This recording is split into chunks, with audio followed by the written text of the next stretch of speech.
31 अक्टूबर का दिन है। आसमान देखिए किस तरीके से नीला है और यहाँ पर जो मौसम है, जिस तरीके का अक्टूबर में मौसम एक्सपेक्ट होता है दिल्ली और आसपास के इलाकों में कि जगह जगह धुआं नजर आएगा, वैसा नहीं है। आखिरकार ऐसा क्यों है? इस बारे में बातचीत करने के लिए हमारे साथ हैं जाने माने मौसम वैज्ञानिक आर के जेनामनी जी। आइए उनसे बात करते हैं, जो मौसम विभाग में डायरेक्टर हैं। सर, इस बार का जो मौसम है पिछले सालों से कितना अलग है? देखिए, इस साल का जो सितंबर अक्टूबर का जो रेन है, बारिश, तो वो तो बहुत ही ज़्यादा था। उसके साथ साथ जो वेस्टर्न डिस्टर्बेंस है वो अभी भी एक्टिव है। मतलब एक के बाद एक आता रहता है। तो विंड कंडीशन बीच बीच में चल रहा है। तो इसके वजह से जो है एयर क्वालिटी, जो मेनली हम अगर बात करें नवंबर फर्स्ट वीक में, नॉर्मली दिल्ली में एयर क्वालिटी बहुत ही ज़्यादा ख़राब होता है। लास्ट ईयर तो सीवियर हो गया था नवंबर फर्स्ट वीक में। बट इस साल ऐसे वाला नहीं है। अभी इस साल जो है पुअर, वेरी पुअर कैटेगरी में चल रहा है। फिर भी थोड़ा थोड़ा क्वालिटी इंप्रूव हो रहा है। विंड कंडीशन अभी भी है।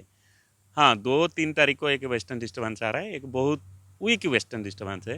इसकी वजह से जम्मू कश्मीर में थोड़ा बारिश होगा, पंजाब में हो सकता है लाइट रेन, लेकिन दिल्ली में बारिश नहीं है। लेकिन यही है कि उसका इम्पैक्ट रहेगा। जैसे टेम्परेचर बढ़ रहा है, तो जो एयर क्वालिटी का एक ख़राब का कारण जो है, मिनिमम टेम्परेचर नीचे आना चाहिए। लेकिन लास्ट 24 आवर में मिनिमम टेम्परेचर बढ़ा है 2 डिग्री, 15 हो गया, पहले 13-14 था। अभी और बढ़ेगा, क्योंकि वेस्टर्न डिस्टर्बेंस आ रहा है। पूर्वाया जो विंड है, ईस्टर्ली विंड, वो भी 2 दिन में बना रहेगा। हाँ, ये जो दिवाली आ रहा है 4 तारीख के बाद, अभी उसके बाद क्या होगा वो देखना पड़ेगा, क्योंकि वो बहुत ही क्रिटिकल पीरियड होता है। लेकिन अभी तक जो ट्रेंड है ठीक ठाक है। अभी भी एयर क्वालिटी इतना ख़राब नहीं हुआ जैसे अलग साल में होता है।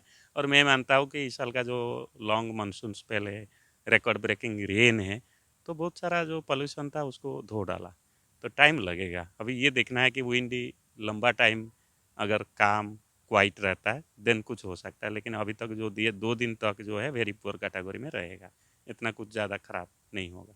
सर, जो वेस्टर्न डिस्टरबेंस है वो कमजोर है। जब वो निकलेगा उसके बाद क्या तापमान में? तापमान गिरे जो हमारा 3 तारीख के बाद जो हम लोग दे रहे हैं कि 3 दिन के बाद तापमान कम होगा, 15, 16, 17 तक जा सकता है। 2 तारीख, 1 तारीख तक। उसके बाद फिर 3 से 4 डिग्री फिर दिवाली 4-5 तारीख तक तापमान कम होगा, 3-4 डिग्री, यानी दिवाली या पोस्ट दिवाली में 13-14, 12-13 आ जाएगा। लेकिन अगले 48 आवर के लिए टेम्परेचर बढ़ेगा 2 से 3 डिग्री, यानी 17 डिग्री हो जाएगा 2 तारीख तक। या सर, इस बार मानसून की बारिश काफी लेट तक हुई है। कोहरे पर क्या असर जाएगा इसका? देखिए, हमने तो कोहरा पर चर्चा नहीं किया किसी से। और अभी जैसे मैंने बताया कि जो स्मोग होता है या जो पोल्यूशन होता है, अगर वो अकुमुलेट होता है तो वो भी एक कोहरा का एक यानी लंबा कोहरा या लंबा टाइम रहना या अर्ली फॉर्मेशन का इंडिकेशन होता है। बट इस साल ऐसे भी सारा क्लीन चल रहा है। लेकिन दिसंबर जनवरी तो अभी बहुत लंबा दिन है। लानीना ज़रूर है। और जो मिनिमम टेम्परेचर लेके जो सीजन कैसा रहेगा, आईएमडी अभी ऑफिशियल दौर पर कितना कोल्ड वेव होगा क्या नहीं आया। तो जब आएगा तब कोहरा का स्थिति में कुछ बता सकते हैं।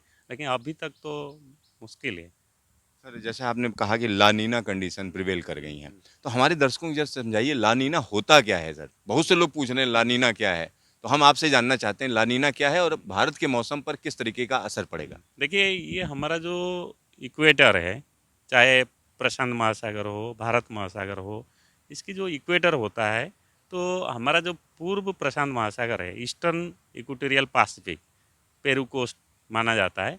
वहाँ जो सी सरफेस टेम्परेचर है, समुद्र का जो तापमान है, उथल पुथल रहता है। कभी राइज होता है, कभी फॉल होता है।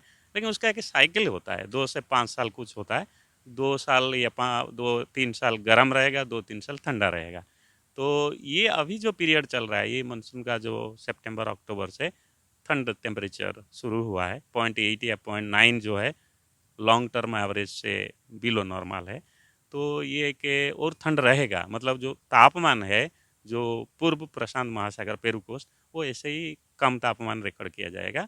तो जिसके वजह से क्या होता है कि मानसून तो अच्छा होता है, जैसे अक्टूबर सितंबर में अच्छा बारिश हुआ। और उसके साथ साथ जो ग्लोबल का जो तापमान है, कहीं कहीं जगह पर कोल्ड होता है ना। जैसे अमेरिकन एंड अदर गवर्नमेंट, उनकी सिस्टम वो भी बोला है कि ज़्यादा ठंड होगा। लेकिन यूरोप के ऊपर क्या रहेगा, इंडिया के ऊपर क्या रहेगा, अभी हम लोग बोला नहीं है। अभी मॉडल देख के बता पाएंगे कि ठंड होने के कारण पूर्व प्रशांत महासागर में ग्लोबल टेम्परेचर या भारत का ऊपर जो तापमान है, पर्टिकुलरली उत्तर भारत, पंजाब, हरियाणा, दिल्ली या जो भी राजस्थान, कितना कोल्ड वेव चलेगा। अभी ये सब बाकी है, अभी too early to tell actually. लेकिन यही है कि लानिना डेवलप हो रहा है, फिर उसका फेज भी आएगा, डेवलपिंग स्टेज, इंटेंसिफाइंग स्टेज, फिर वीकनिंग स्टेज। क्योंकि मैं जैसे बताया लंबा टाइम चलता है वो, और अभी बाकी है, जनवरी, फरवरी, मार्च तक रहेगा वो, और कितना इंटेंसिफाई होता है हम देखेंगे। ज़्यादा इंटेंसिफाई होगा तो फिर सब्सिक्वेंटली जो हमारा मंथ है उसको अफेक्ट करेगा, लेकिन डिटेल मंथ वाइज हम देंगे, यही है। सर एक अगर हम दक्षिण भारत की बात करें तो दक्षिण भारत में अभी लगातार बारिश है, दक्षिण तो भारत क्या कहेंगे सर दक्षिण भारत को लेकर? देखिए, दक्षिण भारत में जो हमारा नॉर्थ ईस्ट मानसून होता है, ऑलरेडी इनकी जो ऑनसेट हुआ है 25 अक्टूबर को, तब से हैवी टू वेरी हैवी अच्छा एक्टिविटी चल रहा है। लेकिन लास्ट ईयर अगर आप याद करेंगे तो जनवरी बहुत ही ज़्यादा अनयूजुअल रेन था, जिसमें पहाड़ी क्रॉप वगैरह डैमेज हुआ था। तो जैसे हमारा उत्तर या सेंट्रल इंडिया या बहुत सारा भारत का, हमारा जो भी महाराष्ट्र हो, बाकी जो हिस्सा, जैसे हमारा साउथ वेस्ट मानसून होता है, दक्षिण पश्चिम मौसम भाई, तमिलनाडु और जो आसपास इलाका है, उनकी मोर देन 50% रेनफॉल इसी से मिलता है, जो अक्टूबर से दिसंबर तक। अभी लेकिन एक्टिव स्टेज पर है, एक लो प्रेशर है, कम दबाव का क्षेत्र जो श्रीलंका कोस्ट के ऊपर है, दक्षिण पश्चिम बंगोपसागर में। तो इसलिए 2 दिन तक एक्टिव रहेगा। उसके बाद वो सिस्टम आ रहा है हमारा अरेबियन सी को, केरल कोस्ट जो है, जो साउथ ईस्ट अरेबियन सी, दक्षिण पूर्व अरेबियन सी को। तो उसके बाद बारिश कम होगा 2 या 3 दिन के बाद। लेकिन लास्ट 5 to 6 डेज अच्छा रेन चल रहा है। Sir thank you. एक आखिरी सवाल है, तमिलनाडु की बात करें तो तमिलनाडु में इस बार मानसून के सीजन में भी जबरदस्त बारिश रही, उसके बाद जो है अब जाड़ों का मानसून भी सक्रिय है, तो तमिलनाडु के लिए कितना अनयूजुअल है ये? नहीं, बिल्कुल यही है कि 2021 का जो मानसून था तमिलनाडु में अच्छा बारिश हुआ, और इसीलिए तो उनका डैम वगैरह जो है ना, मलप्पुरम डैम, बहुत सारा डैम भी फिल्ड अप है ना। नॉर्मली इनका डैम फिल्ड अप होता है नवंबर एंड में, लेकिन नॉर्थ ईस्ट मानसून जो मेजर मानसून है वो शुरू होने से पहले डैम फुले। आप जो बताया, बहुत ज़्यादा सीवियर वेदर हुआ है, मतलब हैवी रेनफॉल हुआ है। बट ये तो रूटीन विद इन, इतना कुछ अनयूजुअल नहीं हुआ। कोई कोई मानसून में रेनफॉल होता है, बिकॉज समटाइम्स क्या होता है, सितंबर रेन जो है, इस बार जो सितंबर है, बहुत सारा सिस्टम भी, लो प्रेशर भी क्रॉस किया साउथ आंध्र, तो इसीलिए रेन हुआ है। सितंबर अक्टूबर भी हुआ है। तो मेरे ख्याल से अभी तो नवंबर में एक्टिव रहेगा, क्योंकि नवंबर मेन साइक्लोन सीजन होता है। तो साइक्लोन तो अभी नवंबर शुरू नहीं हुआ, जो बना था लास्ट गुलाब बना था। अभी हम मॉनिटरिंग कर रहे हैं, क्योंकि ये बहुत पीक होता है, नवंबर हाईएस्ट मंथ होता है साइक्लोन फॉर्मेशन और फ्रीक्वेंसी जिसको बोलते हैं, बे ऑफ बंगाल और अरेबियन सी में। बस उसी का इंतज़ार है, कब बने क्या करें। ठीक है, thank you. Thank you sir. तो यहाँ पर आप समझ सकते हैं कि जिनामनी साहब तमाम एस्पेक्ट्स बता रहे थे कि किस तरीके से मानसून के बाद की जो एक्टिविटी है भारत को प्रभावित कर रही है, खासतौर पर उत्तर पश्चिम भारत के मैदानी इलाकों की अगर हम बात करें तो यहाँ पर जो स्थिति है उसमें हम यही कह सकते हैं कि कमज़ोर वेस्टर्न डिस्टर्बेंस नवंबर की शुरुआत में रहेगा, जिसकी वजह से लद्दाख और जम्मू कश्मीर के इलाकों में हल्की बर्फबारी की संभावना है, और जब वो सिस्टम आगे निकल जाएगा तो उसके बाद तापमान में गिरावट होगी। कैमरामैन हेमंत के साथ सिद्धार्थ, दिल्ली न्यूज स्टेशन।